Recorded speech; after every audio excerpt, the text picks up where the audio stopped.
तो एक्सरसाइज 4.3 में तो हम ये पढ़ रहे हैं कि एरिया ऑफ ट्राइंगल कैसे निकालना है। मानो कोई ट्राइंगल है जिसके 3 वर्टिसेस दे रखे हैं ए बी सी। तो ए के कोऑर्डिनेट मान लो हैं x1, y1, बी के कोऑर्डिनेट हैं x2, y2 और सी के कोऑर्डिनेट हैं x3, y3। तो अगर आपको इसका एरिया निकालना हो तो आप डिटरमिनेंट का फॉर्मूला लगा सकते हो। आपने 10th क्लास में भी ये एरिया ऑफ ट्राइंगल का फॉर्मूला सीखा था, तो उसमें हम साइक्लिक ऑर्डर में लिखते थे एरिया ऑफ ट्राइंगल। कैसे लिखते थे? हाफ और फिर 3 बार x y minus y plus x y minus y plus x y minus y, इस तरह से लिखते थे। और उसके बाद साइक्लिक ऑर्डर में पहले 1 2 3, फिर 1 2 3 के बाद 2 से शुरू करेंगे तो 2 3 1, और फिर 3 से अगर शुरू करें तो ये आ जाएगा 3 1 2। ये हमने पहले 10th क्लास में एरिया ऑफ ट्राइंगल पढ़ रखा है। ये कोऑर्डिनेट ज्योमेट्री में चैप्टर 7 में आता था क्लास 10th में। तो इसी को हम डिटरमिनेंट फॉर्म में कैसे लिखें कि area of triangle is equal to half बार लिखेंगे डिटरमिनेंट के बाहर, और फिर पहले रो में x1 y1 पहले पॉइंट का कोऑर्डिनेट और थर्ड 1 आ जाएगा। थर्ड कॉलम में 1 ही लिखेंगे, ठीक है। तो फिर आएगा x2 y2 1 और x3 y3 1, और हम इसको सॉल्व करेंगे तो हमें एरिया ऑफ ट्राइंगल मिल जाएगा। तो डिटरमिनेंट तो हमको सबको सॉल्व करना आता है, तो ज़रा कोई बताएगा कैसे हम डिटरमिनेंट सॉल्व करते हैं? हाफ बाहर लिखेंगे।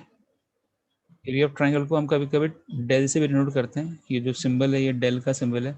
तो सबसे पहले हम लिखेंगे x1, और बताओ फर्स्ट रो गया, फर्स्ट कॉलम गया, तो क्या बचा? बचा हमारे पास y2 1 और 1 y3। y3 1 हाँ, अब बताओ ये साइन कौन सा आएगा अगर हम फर्स्ट रो से खोल रहे हैं? फर्स्ट रो से पॉजिटिव है। अच्छा चलो, पॉजिटिव। चलो ठीक है, मैं फर्स्ट रो से ना खोल के फर्स्ट कॉलम से खोल रहा हूँ। तो अब मैं क्या लिखूँ? प्लस x2 लिखूँ कि माइनस x2 लिखूँ? -x2 अगर कॉलम से करेंगे। हाँ, कॉलम से कर रहे हैं माइनस x2। और अब हम क्या लिखेंगे? सेकंड रो और सेकंड कॉलम गया तो क्या बचा? तो y1 1 हाँ, y3 1 y3 1, और उसके बाद x3 लिख देते हैं। और तो थर्ड रो थर्ड कॉलम गया तो क्या बचेगा? y1 1 y2 1 y1 1 और y2 1 बचा। और ये जो भी आएगा ना इसको हम मॉडुलस ले लेंगे। मॉडुलस इसलिए लेंगे क्योंकि कभी भी एरिया ऑफ ट्राइंगल नेगेटिव नहीं होता है, इसलिए मॉडुलस ले रहे हैं। तो हाफ बाहर वापस से मॉडुलस लिखेंगे। और x1 अब ब्रैकेट में क्या लिखें बताओ? ब्रैकेट में लिखेंगे y2 y2 minus y3। y2 minus y3 और माइनस अब x2 एज इट इज। अब यहाँ पे क्या लिखें? y1 y3 y1 minus y3 और प्लस x3, और क्या आएगा? y1 minus y2। y1 minus y2। और अब हम कंपेयर करें जो हमने 10th क्लास में फॉर्मूला सीखा था, जो ऊपर हमने लिखा है, इसको कंपेयर करो उसके साथ।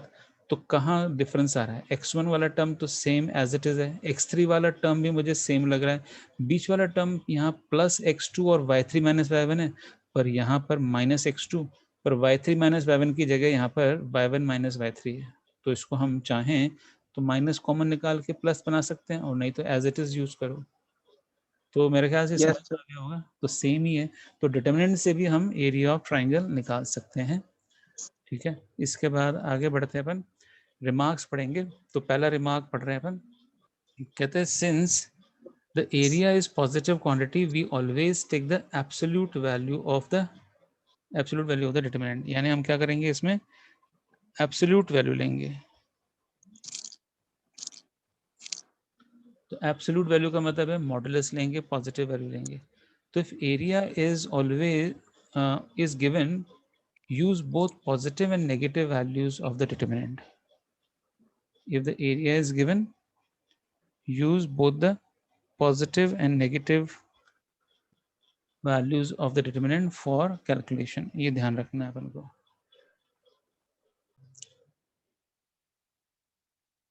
इस बात को हम एग्जाम्पल से समझेंगे कि both positive and negative values of the determinant लेना है जब हमें एरिया पहले से दिया हुआ हो। तो इसको हम एग्जाम्पल से बाद में समझते हैं। थर्ड पॉइंट दिया था, ये क्या? हाँ जी ये बेटा, आपने किया है, मैं कुछ नहीं किया, तुमने किया है। आपने किया, अभी किया है, अभी हुआ है, कल तो सही। म्यूट पे रखोगे बेटा अपने आप को।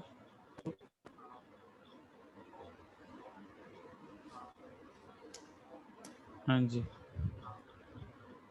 वो पूछ नहीं पाऊंगा इनसे। विष्णु अनम्यूट पे हो आप बेटा, म्यूट कर लो, और जब पूछना हो तब आप करेंगे बात, है ना। पड़ोसी से किसी से बात कर रहे हो तो फिर पूरा रिकॉर्ड हो जाता है ना। हाँ जी, ध्यान देना है। तो थर्ड पॉइंट है the area of the triangle formed by 3 collinear point is 0। तो अगर 3 पॉइंट कोलिनियर हो, एक ही लाइन पर हो, ए बी सी, अब ए बी सी एक ही लाइन पर हैं तो ट्राइंगल तो बनेगा नहीं, तो ऐसे में एरिया क्या हो जाएगा, एरिया ऑफ ट्राइंगल क्या हो जाएगा, 0। ठीक है, when 3 points are collinear. Collinear का मतलब क्या होता है भाई, कोई बता रहा है? सर तीनों पॉइंट एक ही लाइन पे एक लाई ही कर लाइन है। पे होंगे। हाँ, तीनों पॉइंट एक ही लाइन पे हैं तो फिर एरिया 0 होगा। तो ये कोलिनियरिटी कंडीशन है। अब हम एग्जाम्पल्स करेंगे तो पूरी एक्सरसाइज आप बड़े आराम से कर पाओगे। तो कहते हैं find the area of the triangle whose vertices are. तो 17th क्वेश्चन में तीनों वर्टिसेस दे रखे हैं आपको। तो अपने मान लिया कि ये ए बी सी है, ए के कोऑर्डिनेट हैं 3,8, बी के कोऑर्डिनेट हैं, बी के कोऑर्डिनेट हमने ले लिए -4,2 और सी के कोऑर्डिनेट हैं 5,1।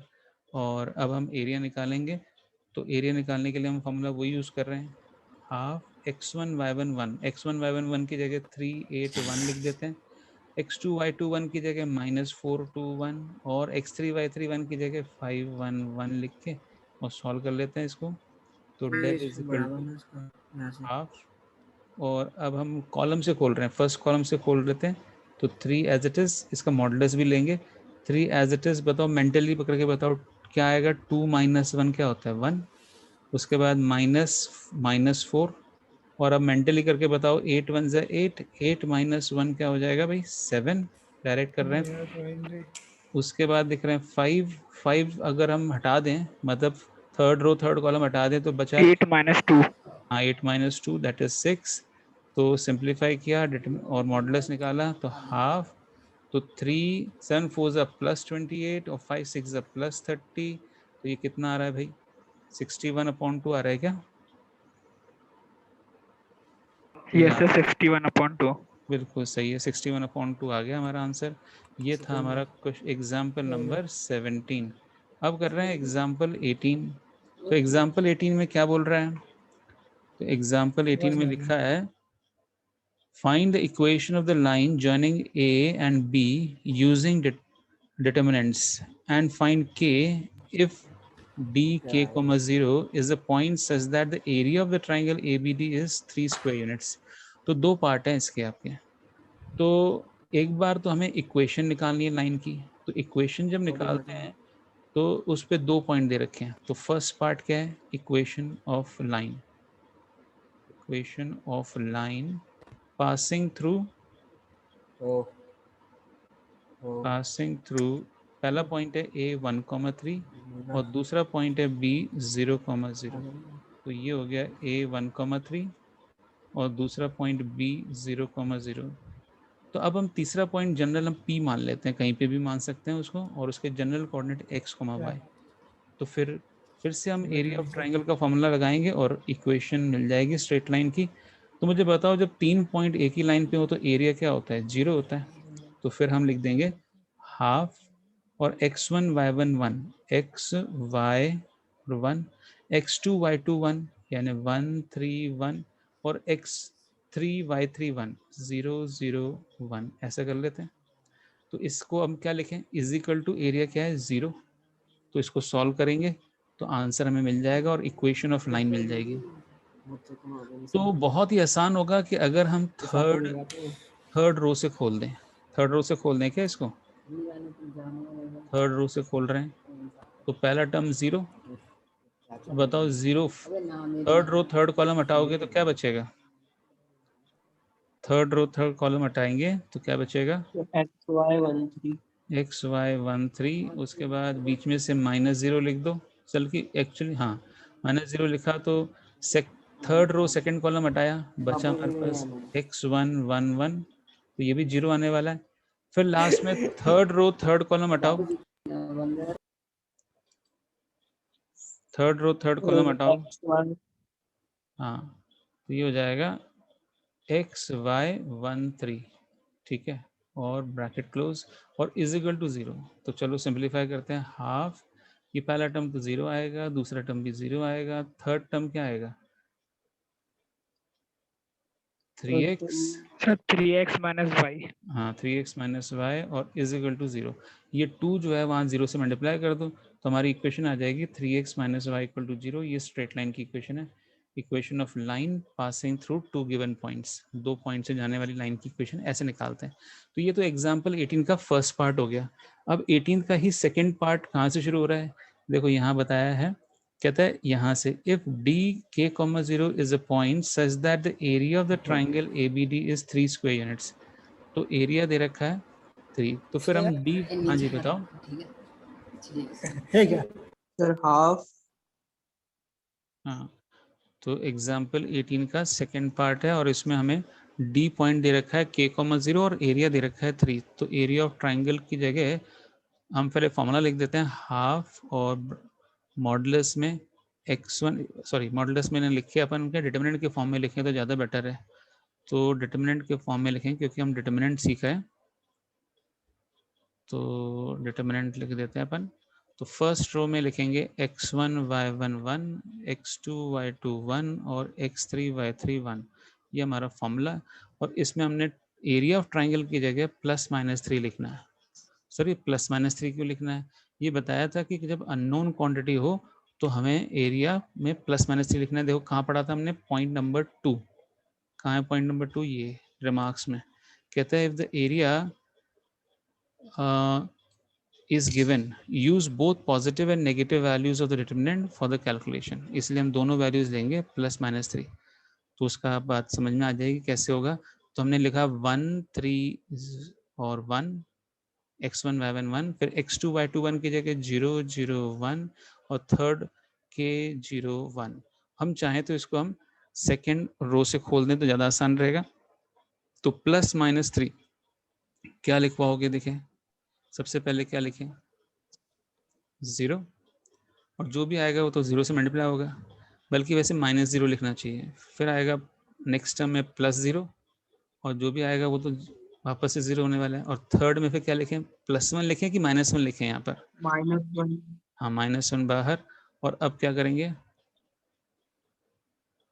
अब सर 1 3 k 0। सर हाँ -3 के आएगा। बिल्कुल। तो अब इसमें हमने जो है माइनस हमने खोल रहे हैं कौन से, सेकेंड रो से। तो 1 बाहर लिखा तो 1 3 और k 0 आ गया। अब इसको सिंप्लीफाई कर रहे हैं अपन, तो हम लिख रहे हैं +-3 इज इक्वल टू हाफ बाहर। और हमें क्या करना है, अब मॉडुलस लेने की जरूरत नहीं है। तो पहला टर्म 0, दूसरा टर्म 0 और तीसरे टर्म में माइनस क्या आएगा 0 -1 और 0 -3k, ठीक है। तो बताओ क्या आया, +-6 कर देते हैं इसको, और ये हो गया 3k। तो बताओ क्या आएगा k की वैल्यू, k की वैल्यू प्लस सर 2 माइनस और -2। हाँ +-2 वैल्यू आ जाएगी। तो कहता है k की वैल्यू अगर +2 लो या -2 लो तो भी एरिया क्या होगा 3 ही आएगा। तो इसको अगर हम चाहें तो विजुलाइज कर सकते हैं। विजुलाइज कैसे करें, तो चलो देखते हैं। अपन इन्हीं पॉइंट्स को प्लॉट करके देखते हैं नंबर लाइन पे। मानो हमारा ये x और y एक्सिस है, तो ओरिजिन तो हो गया ये वाला पॉइंट b 0,0, और दूसरा पॉइंट जो आपने बताया अभी कि 1,3, तो ये तो 1 है, और 1 2 और 3 ये पॉइंट है 1,3। इसको कोऑर्डिनेट को दे दिया नाम 1,3। और अब एक तीसरा पॉइंट है 2,0, या तो 2,0 ले लो, तो ये 2, ठीक है। तो ये बन गया ट्राइंगल, इसका नाम है डी, और ये ट्राइंगल बन जाएगा, या तो ये ट्राइंगल बन जाएगा, और या फिर हम दूसरा कोऑर्डिनेट ले लें -2। तो -2 यहाँ ले लेते हैं, तो ये -2, इसको d' नाम दे देते हैं, -2,0, और अब हम ज्वाइन करें ए डी डैश और फिर से बी, तो फिर क्या होगा, फिर से हमें एरिया क्या मिलेगा, वही मिलेगा। बताओ आप वैसे भी एरिया ऑफ ट्राइंगल निकालते हो half into base into height, तो अगर मैं हाफ बेस क्या ले लूँ BD और हाइट क्या ले लूँ, बताओ हाइट की वैल्यू क्या लिखोगे? सर 3। हाइट 3 ले लेंगे, बिल्कुल सही है। तो हाइट में हम इसको नाम दे देते हैं AE नाम दे देते हैं इसको, ये 1 है हमारा। तो ये तो हमने निकाला एरिया ऑफ ट्राइंगल ABD, तो आया हाफ इनटू बेस क्या हो गया, बेस कितना हो गया भाई 2, और हाइट हो जाएगी 3, तो आंसर आएगा 3, है कि नहीं। और अगर हम ले रहे हैं area of triangle ABD dash, तो भी क्या होगा, हाफ इनटू बेस तो हो जाएगा BD डैश और हाइट AE, हाइट तो वही रहेगी, तो हाफ और फिर अब -2 लिख रहे हैं हम यहाँ पर, है ना, और इनटू 3, पर अब मॉडुलस जरूर लेते हैं तभी तो पॉजिटिव आएगा आंसर, तो इसलिए 3 लेते हैं। तो मॉडुलस क्यों लेते हैं समझ में आ गया होगा आपको कि कभी भी एरिया क्या होता है, नेगेटिव नहीं होता। तो आई होप ये क्लियर है सबको। यस अच्छी बात है। अब आप कर रहे हैं अपन एग्जाम्पल नंबर 19 कर लेते हैं। Find the minor of element 6 in the determinant, तो 6 जो है उसका माइनर बताओ क्या होगा। एग्जाम्पल नंबर 19 में 6 का माइनर, तो आप किसको छोड़ेंगे? आप एक्सरसाइज से आगे चल गए। हाँ जी बेटा, अब तो एक्सरसाइज से आगे चल रहे sir. Okay just a second.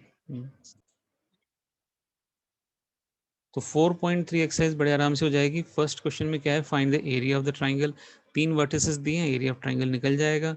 अब सेकंड क्वेश्चन जो है आप मुझे करोगे अपने आप ट्राई, तो पहला पॉइंट लोगे, पहली रो हो जाएगी A, फिर B+C 1, B C+A 1 second row, third row हो जाएगी C A+B 1। तो इस तरह से हम सॉल्व करके एरिया निकालेंगे। पर मैं आपको सजेशन दूंगा ये क्वेश्चन हम बाद में करें, जब हम 4.2 एक्सरसाइज करेंगे तब आप मुझे याद दिलाना कि ये वाला क्वेश्चन हमें करना बाकी है, ठीक है, इजीली हो जाएगा उस जब हम वो तब करेंगे। अच्छा आगे बढ़ते हैं हम। फाइंड क्वेश्चन नंबर 3 में find the value of k if the area of the triangle is 4। तो एरिया पहले से दे रखा है और हमें k की वैल्यू निकालनी है, तो एरिया की जगह आप सिर्फ +4 लिखोगे, कुछ और भी लिखोगे बताओ? सर +-4 लिखिए। +-4 लिखे निकाल लोगे। फिर नेक्स्ट है question number 4, find the equation of line. तो आपने पहली लाइन में लिखा 1 2 1, दूसरी लाइन में लिखा 3 6 1, थर्ड लाइन में क्या लिखोगे? xy1 लिख दो, तो उससे इक्वेशन मिल जाएगी। और फिर इज इक्वल टू क्या लिखोगे, डिटरमिनेंट इज इक्वल टू क्या आएगा? जब कोलिनियर होते हैं तो डिटरमिनेंट की वैल्यू क्या होती है? 0। तो क्योंकि लाइन की इक्वेशन कब निकलेगी, जब लाइन तभी होती है जब एरिया 0 होता है, तो इसलिए हम इसको एरिया को 0 लिखेंगे तो इक्वेशन आ जाएगी। इसी तरह से सेकंड पार्ट भी हो जाएगा। फिफ्थ क्वेश्चन है, if the area of triangle is 35 square unit, पहले से 35 दे रखा है और आपको एक k निकालना है, तो फिर k निकालना है तो 35 की जगह ±35 लेना है और 2 वैल्यूज आएंगे k की, वो आप बताओगे कौन सी है, ये आप कर लोगे एक्सरसाइज। तो यहाँ तक हमने 4.3 एक्सरसाइज भी कंप्लीट हो गई है। अब इसमें कोई डाउट आएगा तो आप पूछ सकते हो। अब हम करेंगे 4.6।